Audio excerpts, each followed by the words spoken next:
मैंने ग्लेशियर में फ़्लाइंग की है, कारगिल में फ़्लाइंग की है, श्रीलंका में फ़्लाइंग की है। आज हम आपके सामने ज़िंदा खड़े हैं। आप ही की सुरक्षा हम करते थे, आज भी कर रहे हैं, रिटायरमेंट के बाद भी। तो आपका भी हक है कि देश को कुछ देने के लिए। हम हमेशा ब्लेम करते हैं प्राइम मिनिस्टर को, प्रेसिडेंट को। कभी आप सोचिए अपनी तरफ उँगली करके आपने इस देश को क्या दिया है ना? 5 उँगलियाँ अपनी तरफ होती हैं, 1 उँगली उस तरफ है। आपने देश के लिए क्या किया है? घर जाके आज सोचना, what is your contribution towards the country.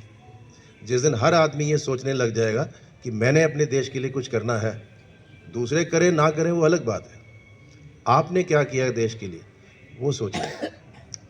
मेरी एक टैगलाइन है, so what if I am alone, I do make a difference. तो क्या हुआ, मैं अकेला हूँ, मैं अकेला भी बहुत कुछ कर सकता हूँ। हम सोचते हैं पहले वो करेगा तो मैं करूँगा। आगे से अपनी थिंकिंग थोड़ा चेंज कीजिए। आप भी देश के लिए नागरिक, देश के नागरिक हो, आप भी देश के लिए कुछ कीजिए। Thank you. धन्यवाद विंग कमांडर राजीव चोपड़ा साहब। अब मैं प्रार्थना करूंगा अपने जज साहब से, आदरणीय देव शुक्ला साहब अपने संबोधन में आप लोगों को प्रेरित करें और राष्ट्रभक्ति के ओर बढ़ाएं। आइए साहब। डिस्ट्रिक्ट जज देवनारायण शुक्ला साहब। विंग कमांडर आदरणीय चोपड़ा जी, फ्लाइंग होगी श्री शंकर साहब, उपस्थित वायु रॉयल इनक्लेव के निवासीगण, अन्य सम्मानित सदस्यगण, अन्य सम्मानित नागरिकगण, अपन सभी जानते हैं कि देश बहुत दिनों तक अंग्रेज़ों का गुलाम रहा। 15 अगस्त 1947 को देश आज़ाद हुआ, लेकिन वास्तविक आज़ादी कुछ दिन नहीं मिली। शासन अंग्रेज़ों के कानून के अनुसार ही चलता रहा। आवश्यकता हुई है कि ऐसे दस्तावेज की जिसके आधार पर शासन किया जा सके और देश के कानूनों को बेहतर प्रदान किया जा सके। इस उद्देश्य से भारत का संविधान बनाया गया। भारत का संविधान 26 नवंबर 1949 को अधिनियमित, अंगीकृत और अनुवादित कर लिया गया, अर्थात वह लागू हो गया। लेकिन समाचार देखते हैं कि किसी विशेष घटना के लिए कोई अच्छा दिन चुना जाता है। अभी देखें 22 जनवरी को बहुत सारे सर्जरी ऑपरेशन किए गए। 10 दिन बाद बच्चे जन्म लेने वाले थे, फिर भी 22 जनवरी को ही करा लिया गया कि शुभ दिन था। इस उद्देश्य से 26 जनवरी का दिन चुना गया। 26 जनवरी 1930 से पूर्व 29 दिसंबर 1929 को भारतीय राष्ट्रीय कांग्रेस के लाहौर अधिवेशन में पूर्ण स्वतंत्र का प्रस्ताव पारित किया गया और कहा गया कि भारत को डोमिनियन राज्य घोषित करे ब्रिटिश सरकार, अन्यथा हम पूर्ण स्वराज का मांग करेंगे। ब्रिटिश सरकार नहीं मानी। अंततः 26 जनवरी 1930 को भारतीय राष्ट्रीय कांग्रेस ने पूर्ण स्वराज का नारा दिया और उस दिन देश को पूर्ण स्वराज घोषित कर दिया गया। इसी कारण से 26 नवंबर 1949 को संविधान बन जाने के बाद भी, लागू हो जाने के बाद भी, आत्मार्पित कर लेने के बाद भी 26 जनवरी 1950 को का दिन नियत किया गया, जिस दिन से भारत को संपूर्ण गणराज्य घोषित किया गया। आज भारत 75वां गणतंत्र दिवस है। सभी लोगों को बहुत बहुत बधाई, शुभकामनाएं। धन्यवाद आदरणीय, आपका बहुत बहुत आभार। अब मैं वार्ड संयोजक 60 जो हमारे एरिया के हैं, हमारे संजय श्रीवास्तव जी से कहूंगा वो चंद शब्द से आपको इस गणतंत्र दिवस का महत्व समझाएं और आपको प्रेरित करें। सबसे पहले मैं विंग कमांडर श्री चोपड़ा साहब, सेंगर साहब का बहुत बहुत धन्यवाद करना चाहता हूं। वायु इनक्लेव अपने आप में एक अति सुंदर कॉलोनी है और गणतंत्र दिवस की मैं सबको बहुत बहुत बधाई देता हूं। धन्यवाद। धन्यवाद। और कोई अपने उद्गार व्यक्त करना चाहे इस हमारे बीच में जगदीश शर्मा जी सरला होम से पधारे हैं, उनके साथ पूरी टीम आई है।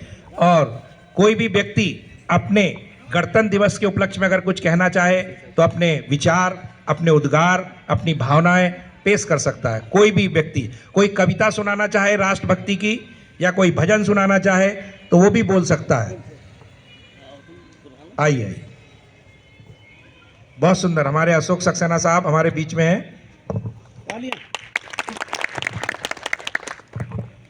सर्वप्रथम आप सभी को 75वें गणतंत्र दिवस के लिए हार्दिक शुभकामनाएं। साथियों, जैसा अभी आपको हमारे पूर्व वक्ता माननीय ने जो आपको 26 जनवरी का जो महत्व बताया वो तो आप सबको मालूम है। मेरा इस संबंध में थोड़ा सा ये निवेदन है कि हमारा देश चूँकि संविधान से चलता है, 26 जनवरी 1950 को हमारा संविधान जो लागू हुआ था, तो हम सबको अपने संविधान की मानना करनी चाहिए, उसका सम्मान करना चाहिए। हम लोग आए दिन छोटे छोटे रूल्स को तोड़ते हैं, तो हमें अपने जीवन में आज से ये प्रण करके ये निर्धारण करना चाहिए कि हम छोटे छोटे जो चाहे ट्रैफिक रूल हो या दैनिक जीवन में हम अपने कई नियमों को तोड़ते हैं। हमारे बच्चे जो देखते हैं वही सीखते हैं। हम चाहते हैं कि ये एक भ्रष्टाचार मुक्त, एक अनुशासित एक देश के रूप में इसकी पहचान हो, तो हमें करना भी चाहिए। जब हम करेंगे तो हमारे बच्चे देखेंगे। उदाहरण के लिए जैसे हम लोग जाते हैं कहीं चौराहों पे, सड़कों पे, रॉन्ग साइड से हम लोग ओवरटेक करते हैं, रेड लाइट जंप करते हैं, मोबाइल पर बात करते हुए अपनी ट्रैफिक यात्रा करते हैं, अपना ड्राइविंग करते हैं, हेलमेट नहीं लगाते हैं, वगैरह वगैरह। तो मेरा ये सभी से ये निवेदन है, नम्र आग्रह है कि जो हम करेंगे वो हमारे बच्चे सीखेंगे। हमारा बच्चा साथ में बैठा होगा, अगर हम रॉन्ग साइड से ओवरटेक करके जाएंगे, रेड लाइट जंप करेंगे, वो देखेगा, और जब वो देखेगा तो वो वैसे ही बनेगा। छोटी छोटी पहले हम लोग चोरियां करते थे बिजली की, अब तो बहुत कम हो गई हैं। पहले कटिया डाल के कर लेते थे, और हम लोग बहुत ईमानदार होते थे, कहते थे नहीं हमारा घर में संयमित और अनुशासित है, लेकिन वो बिजली की चोरी उसको मानते नहीं थे कि ये कोई चोरी है या गलत है। तो जो बच्चे हमारे देखते हैं वही सीखते हैं। तो मेरा आप सबसे निवेदन है कि कोई छोटी छोटी सी 2, 4, 5, 10 बातें जो हैं आप अपने जीवन में ढालें। कहीं अनावश्यक पानी फैल रहा है, नल फैल रहा है, बंद कर दें। अनावश्यक लाइट जल रही है, बंद कर दें। सड़कों पे अनावश्यक थूकते हैं, पान पी ग्लोरी थूकते हैं। कहीं ऑफिस में जाते हैं तो वो गुटखा पान मसाला थूकते हैं। तो हमारा ये कहना ये है कि जब हम अनुशासित होंगे, हम देश के मान बढ़ाने के लिए अपने उस कार्यविधि को अपनाएंगे, हमारे बच्चे देखेंगे, वो नई जनरेशन सीखेगी। आज भारत चमकता हुआ एक सितारे की तरह उभर रहा है। हमें इसमें 4 चांद लगाने हैं, इसको सूरज की रोशनी बनाना, विश्वगुरु बनाना है, तो हमें अपने में भी बदलाव लाना पड़ेगा। मैं इन्हीं चंद शब्दों के साथ अपनी बात को विराम देना चाहूँगा। मैं कहूँगा वंदे वंदे वंदे। धन्यवाद। बहुत सुंदर सक्सेना साहब, बहुत सुंदर उद्गार। इन्होंने बताया कि सिर्फ फौजी अनुशासित नहीं रह सकते हैं, एक आम नागरिक भी अनुशासनबद्ध होकर के समाज में कैसे सहयोग दे सकता है, वो बिंदु आदरणीय अशोक सक्सेना जी ने लिए। और भी कोई भाई अगर गणतंत्र दिवस पे अपने कुछ विचार रखना चाहे तो आ सकता है, कुछ भी बताना चाहे, बोलना चाहे, समाज को दिशा निर्देश देना चाहे, तो बड़ा सुंदर अवसर है। आदरणीय बंधुओं, हमारे बीच पधारे विंग कमांडर चोपड़ा साहब, राजीव चोपड़ा साहब रिटायर्ड, और हमारे डिस्ट्रिक्ट जज रिटायर्ड देवनारायण शुक्ला साहब, हमारे संजय श्रीवास्तव जी, KL जाटव जी, जगदीश जी और अशोक सक्सेना जी, और बहुत सारे अन्य जिनका मैं नाम नहीं ले पा रहा हूं। सबका हृदय से वंदन है, स्वागत है, अभिनंदन है। वायु रॉयल एन्क्लेव के इस गणतंत्र पर्व पर आप पधारे और हमारे लिए समय दिया। सबसे बड़ी बात यह है कि राष्ट्र एक चेतना, मानसिक चेतना के स्वरूप से चलता है। आप पिछले 10 सालों से देखेंगे, जब से हमारी ये सरकार आई है, तब से आप विश्व में देखेंगे कि भारत सांप सपेरों का देश नहीं रहा। आज भारत उभरती हुई व्यवस्था बन गई है। राष्ट्र विश्व में 5वीं अर्थव्यवस्था है और बहुत जल्दी चौथी अर्थव्यवस्था या तीसरी अर्थव्यवस्था शायद 2028 या 2030 तक बन जाएगी। ऐसा प्रेडिक्शंस पूरी विश्व की रेटिंग एजेंसियां कर रही हैं। तो इसमें हम सबको सहयोग देना है, भाग लेना है, स्वच्छता का ध्यान रखना है, जागरूक रहना है। ये नहीं कि हमें क्या लेना, दूसरा कोई गलत काम कर रहा है उसको बड़े प्रेम से, बड़े सौहार्द से, ये नहीं डांटिए नहीं, बड़े रूल्स रेगुलेशन नहीं, बड़े प्रेम से उसके अंदर भी आंतरिक परिवर्तन करिए। और इसके लिए हमारे पूज्य गुरुदेव कहा करते थे कि आप अगर खाना और सोना ठीक कर लें, खाना और सोना, तो आंतरिक चीजें, जैसे कमरे के अंदर अंधेरा है, एक बल्ब जलाओ, प्रकाश हुआ तो अंधेरा नहीं रुकेगा ना। अगर आज हमारे अंदर बुराइयां हैं, इन बुराइयों को निकालने के लिए कहते थे कि मनुष्य अगर ईश्वर की याद में खाना और ईश्वर की याद में सोना सीख जाए, जिसे वेदों ने कहा आहार की शुद्धि और विहार की शुद्धि। आप वेज नॉन वेज खाते इससे कोई मतलब नहीं, जो कुछ खाते हो अपने ईष्ट को अर्पित करके अपने हृदय की धड़कन में बैठे उस परमात्मा को आप खिला रहे हैं। आप 3 दिन अपने अंदर भोजन मत खिलाइए तो क्या होता है, आप खीर पूड़ी मूर्ति पर चढ़ाते, पता नहीं पहुंचता कि नहीं पहुंचता। 3 दिन अपने अंदर चढ़ाना बंद कर दीजिए, आपका भगवान निकल के भागता कि नहीं भागता। तो हमें आहार की शुद्धि जो हमारे वेदों ने हमें बताई, जो हमारे शास्त्रों ने हमें बताई, पूज्य गुरुदेव भी इसी पे जोर देते थे कि बच्चों के अंदर माएँ अगर आहार और विहार, टीवी देखते देखते भोजन नहीं करें, कार्टून देखते हुए भोजन ना करें, तो जैसा खाएंगे अन्न वैसा होगा मन। तो मन भी आपका संतुलित होगा और आपके अंदर से अच्छे विचार स्वतः प्रकट होने शुरू हो जाएंगे। और भगवान श्री कृष्ण ने कहा है, बिहार सैया ही मनुष्य का सच्चा योगक्षेम का क्षेत्र है। जब तक आप सोने की टेक्निक ठीक नहीं जानते हैं, शरीर को तो आप सो के आराम दे लेते हैं, लेकिन मन सपने में भी दिल्ली, मुंबई, कलकत्ता, मद्रास घूमता है। मन को आराम देने का तरीका हृदय की धड़कन के सहारे से अपने मन को आराम देना अगर आप सीख जाएं, तो कहते हैं जिसने खाना और सोना ठीक से सीख लिया, 60% उसका जीवन संतुलित हो जाएगा। बाकी का 40% आहार की शुद्धि, विहार की शुद्धि के साथ साथ अभ्यास और वैराग स्वतः उतरने लगेगा। नहीं तब तक आप अभ्यास करने में सक्षम नहीं होंगे, वैराग आपके जीवन में आएगा ही नहीं। और आज हम इस 75वें गणतंत्र दिवस, रिपब्लिक डे, जो कि 26 जनवरी 1950 में बाबा साहब के द्वारा निर्मित, जिसमें कि 236 के करीब सदस्य थे, उनके द्वारा निर्मित इस संविधान भारत को चलाने के लिए दिया गया है। यही हमारी बाइबल है, गीता है, कुरान है, सारे शास्त्र है। जो हमारा आज गणतंत्र दिवस मनाने का पर्पस है कि हम संविधान के प्रति जागरूक हों। देश पहले, राष्ट्र पहले, उसके बाद हमारी दूसरी कोई सोच होनी चाहिए। अगर हम राष्ट्र को पहले रखेंगे तो कोई वजह नहीं है कि जो 75 सालों में भारत कितने देशों को पीछे छोड़ता हुआ 5वीं अर्थव्यवस्था बना है, बहुत जल्दी ही भारत पुनः सोने की चिड़िया बनने में कोई कोर कसर हम लोग नहीं छोड़ेंगे। भारत पुनः सोने की चिड़िया बनेगा और विश्व में एक आध्यात्मिक क्रांति के द्वारा, ध्यान द्वारा, व्यक्तित्व विकास से राष्ट्र निर्माण के द्वारा पूरे विश्व को विश्व गुरु के रूप में दिशा निर्देश करेगा। ये मुझे पूर्णतः विश्वास है। आप ये नहीं कि हम छोटे हैं, हम गरीब हैं, छोटे से छोटा व्यक्ति भी समाज में विकास के लिए, राष्ट्र प्रेम के लिए अपना सहयोग कर सकता है। आप देखें जितनी वैचारिक क्रांति है वो सब विश्व में अनपढ़ों ने दी है, पढ़े लिखों ने नहीं दी है। तो ये नहीं कि हम पढ़े लिखे नहीं हैं, हम गरीब हैं। जहाँ जो जैसे हैं अपने आसपास गंदगी ना फैलाएं, जैसे अशोक सक्सेना साहब ने कहा, अपने आसपास कोई गलत काम ना होने दें। जितना मानसिक बल आपका बढ़ेगा उतना देश का मान उठता चला जाएगा, क्योंकि मानसिक बल ही जीवन है, मानसिक दुर्बलता ही मृत्यु।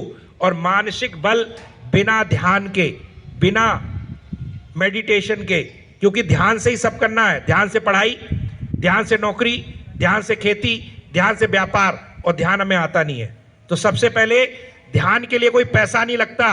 गरीब से गरीब आदमी आंख बंद करके परमात्मा के अंश आत्मा जो हृदय की धड़कन में बैठा है, ठोक रहा है, धक धक धक मार रहा है कि मैं यहाँ हूँ, मैं यहाँ हूँ, उस धड़कन से अपने इष्ट के नाम को जपेंगे तो आपको जमाई और नींद आएगी।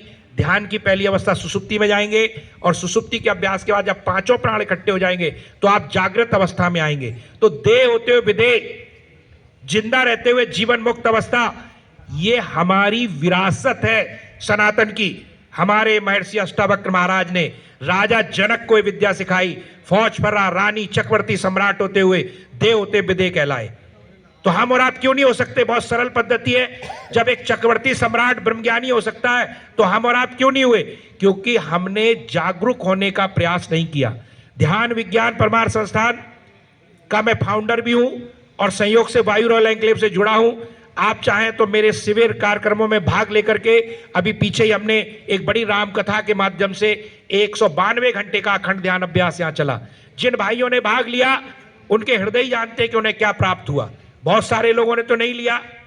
जैसा मुझे उम्मीद थी कि वायु रॉयल एन्क्लेव के निवासी जागरूक हों, मानसिक और आत्मिक विकास को प्राप्त हो, छोटी छोटी चीजों में ना उलझे। लेकिन जब आप भाग ही नहीं लेंगे तो उस बल्ब, उस प्रकाश, उस उजेले का अनुभूति कैसे कर सकते हैं? देखिए, हमें सभी को क्या चाहिए? खुशी और आनंद। सबको आनंद चाहिए। जरूरी नहीं आप पे बहुत पैसा है आप आनंदित हो, जरूरी नहीं कि बहुत बड़ा नाम है आप आनंदित हो। सच्ची खुशी, सच्चा आनंद आत्मा का है। आत्मा का बोध, हमारे ऋषि मुनियों ने कहा, आत्मबोध मानव जीवन का परम अंग है। आत्मबोध के बिना मानव का कल्याण नहीं हो सकता। अगर हम उंगली रख के अपने शरीर में आत्मा नहीं बता सकते तो हम मनुष्य रूपेण मृगाश्चरंती है। गणतंत्र तो हम जब मनाएंगे जब हमारे अंदर प्रकाश होगा, उजाला होगा। आप देखिए, अगर खाना सोना ठीक कर लें तो आपकी चाल ढाल, बातचीत सब में परिवर्तन आ जाता है। प्रैक्टिकल है ये। हम एक चार्ट देते हैं बच्चों के लिए, खासकर बच्चों के लिए। वो चार्ट दे दीजिए बच्चों के अंदर, तो बच्चों के अंदर स्वतः वो चीज आती चली जाती है। और बुजुर्गों के लिए भी 8 घंटे का ध्यान, 16 घंटे का ध्यान, 24 घंटे का ध्यान। संसार का व्यस्त से व्यस्तम व्यक्ति 24 घंटे में ध्यान में रह करके और हमारी समृद्ध सनातन विरासत के संवाहक बनते हुए देश का सच्चा गणतंत्र हम बना सकते हैं। तो इसी के साथ अधिक ना बोलते हुए, क्योंकि आप लोग काफी समय से बैठे हैं, धूप भी लग रही है और स्वल्पाहार का भी इंतजाम है, उसकी तरफ हम चलते हैं। उससे पहले अगर कोई कुछ कहना चाह रहा हो तो आ जाए। मेरे भाई साहब आना चाह रहे हैं, 2 शब्द बोलना चाह रहे हैं। अधिक सब समय ना लेते हुए, क्योंकि अब स्वल्पाहार के लिए जाएंगे सब लोग, तो आप बोलिए और संक्षिप्त में अपनी बात रखिए। धन्यवाद सेंगर साहब। सर्वप्रथम आज सब उपस्थित भाइयों, देश प्रेमियों, भूतपूर्व सैनिकों एवं सैनिकों को 75वीं गणतंत्र दिवस की हार्दिक शुभकामनाएं। जो भरा नहीं है भावों से, जिसमें बहती रसधार नहीं, वह हृदय नहीं है, पत्थर है जिसमें स्वदेश का प्यार नहीं। हम सब भारत माँ के बंदे हैं। जैसा कि अभी सब लोगों ने बता दिया है कि यह 1929 में लाहौर अधिवेशन में हमारे देश के गणमान्य राजनीतिज्ञों, बुद्धिजीवियों, मनुष्यों, नरम दल गरम दल के क्रांतिकारियों ने एक सर्वसम्मत से प्रस्ताव पास किया था, जिसका ध्येय था पूर्ण स्वराज्य प्राप्त करना। उस दिन पावन पवित्र रावी सलिला के पुनीत तट पर यह प्रतिज्ञा की थी कि जब तक हम पूर्ण स्वराज्य प्राप्त न कर लेंगे तब तक न हम चैन से बैठेंगे, न दुश्मनों को बैठने देंगे। उस समय क्रांतिकारी वीरों ने भी कुछ अपने अलग अलग अंदाज पेश किए थे। लिख रहा हूं खून से जिसका अंजाम कल आएगा, मेरे बाद वतन पर इंकलाब का सैलाब आएगा। मैं रहूं या न रहूं पर ये वादा है तुमसे मेरा, मेरे बाद वतन पे मरने वालों का सैलाब आएगा। इतनी सी बात हवाओं को बताए रखना, रोशनी होगी इन चिरागों में ने जलाए रखना। लहू देकर जिसकी हिफाजत की शहीदों ने, ऐसे तिरंगे को सीने से लगाए रखना। गूंज रहा है दुनिया में भारत का नगाड़ा, चमक रहा है आसमान में भारत का सितारा। आजादी के दिन आओ सब मिलकर दुआ करें, दुनिया के बुलंदियों पे लहराता रहे तिरंगा हमारा। इस स्वर्ण दिवस के लिए आज से आओ हम सब कमर कसें, जो पाया उसमें खो न जाए, जो खोया उसका मनन करें। दोस्तों, ये 26 जनवरी हमारी राष्ट्रीय तिथि है, जो महिमामयी, गरिमामयी, अविस्मरणीय तिथि है। इस तिथि को हम सबको, बड़े छोटों को बड़े हर्षोल्लास और उत्साह से मनाना चाहिए। इस तिथि को बार बार बहुत से चिंतन मनन करने के बाद डिसाइड किया गया था कि हमारी आज़ादी तो 1947 में मिल गई थी, हमारा संविधान किस तारीख से लागू हो, तो सभी विद्वानों, क्रांतिकारियों और नरम दल गरम दल जितने भी थे, सबने सर्वसम्मत से यही कहा था कि 26 जनवरी हमारी एक राष्ट्रीय महिमामयी गरिमामयी तिथि है। चूंकि इस 1929 से ही पूर्ण स्वराज का दिन 26 जनवरी के दिन मनाया जाने लगा था देश के कोने कोने में, जो हमारे फिरंगी सरकारों के लिए असह्य था। इस दिन को वो बहुत अच्छे तरीके से प्रतिबंधित करते थे। जलसा जुलूस, धरने, प्रदर्शन, कोई भी आयोजन में प्रतिबंध लगा करके बड़े जोर, जुल्म, अन्याय से उसको दबाते थे। तो हमारे देश के सैनिकों ने, क्रांतिकारियों ने बड़ी कठोर से कठोर यातनाएं सह करके इस दिन को जो हासिल किया था, तो वो 26 जनवरी के दिन ही संविधान को लागू करने का एक सर्वसम्मत से प्रस्ताव पास हुआ।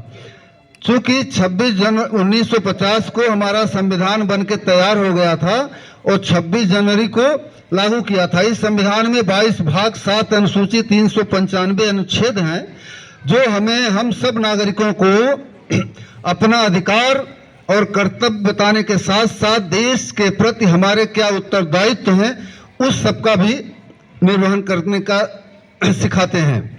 हमारा संविधान धर्मनिरपेक्षता की आधारशिला पे अडिग होकर के प्रस्तुत है। इस धर्मनिरपेक्षता को, जिसमें आज वही दिन है गणतंत्र दिवस की हम सब भाषा, प्रांत, ऊंच नीच, जात पात सब छोड़ करके स्वच्छंद वायु में विचरण कर रहे हैं, शुद्ध हवा ले रहे हैं। ये हमारे पीछे, इस तिथि के पीछे हमारे अनंत असंख्य क्रांतिकारियों, वीरों, सेनानियों वाद का कुर्बानी का इतिहास है। इसलिए इसको हमें भूलना नहीं चाहिए। इसको हमें मनाने के लिए आपसी विचार, परस्पर वैमनस्यता, घृणा, देश, वैमनस्यता आदि का परित्याग करते हुए एक मत से एक होकर के इस तिथि को, इस राष्ट्रीय तिथि जो गरिमामयी महिमामयी है, इसको मनाना चाहिए। सभी साथी भाइयों से मेरा यही अनुरोध है कि ये हमारी पवित्र पावन पुण्य तिथि है 15 अगस्त और 26 जनवरी। इसका सारे गिले शिकवे भुला करके इसको मनाना चाहिए और अपने देश के प्रति जो भी मान मर्यादा है, धर्मनिरपेक्षता है, रक्षा करने वाला, संविधान की रक्षा करने वाली बात है, तो इसको जब हम अपने ऊपर लागू करते हैं तो इसके लिए देश के प्रति भी लागू करना चाहिए कि हमारे संविधान का पालन हो। संविधान वैसे भी समस्त नागरिकों को हर प्रकार की मूलभूत सुविधाएं, अधिकार और कर्तव्य का ज्ञान कराता रहता है। अंत में मैं यही कहना चाहूंगा कि सेंगर साहब, आप हैं, हम लोग हम हैं, न आप कम हो न हम लोग कम हैं, तो फिर किस बात का गम है। इसीलिए तो कहते हैं ऐसे आयोजन करते रहा करो, तभी तो आसपास के लोग समझेंगे कि दोस्ती में दम है। जय हो, जय हो, जय हो। मुस्कुराते रहिए, मुस्कुराने में क्या गम है, मुस्कुराते रहिए, मुस्कुराने में क्या गम है। हंसी खुशी तो एक भ्रम है, हंसी खुशी एक भ्रम है। इसीलिए तो कहा है जिंदगी का वसूल ही कभी खुशी कभी गम है। वंदे मातरम, वंदे मातरम, वंदे मातरम। भारत माता की जय, भारत माता की वंदे मातरम, वंदे मातरम, वंदे मातरम। बहुत बहुत धन्यवाद आप सभी का।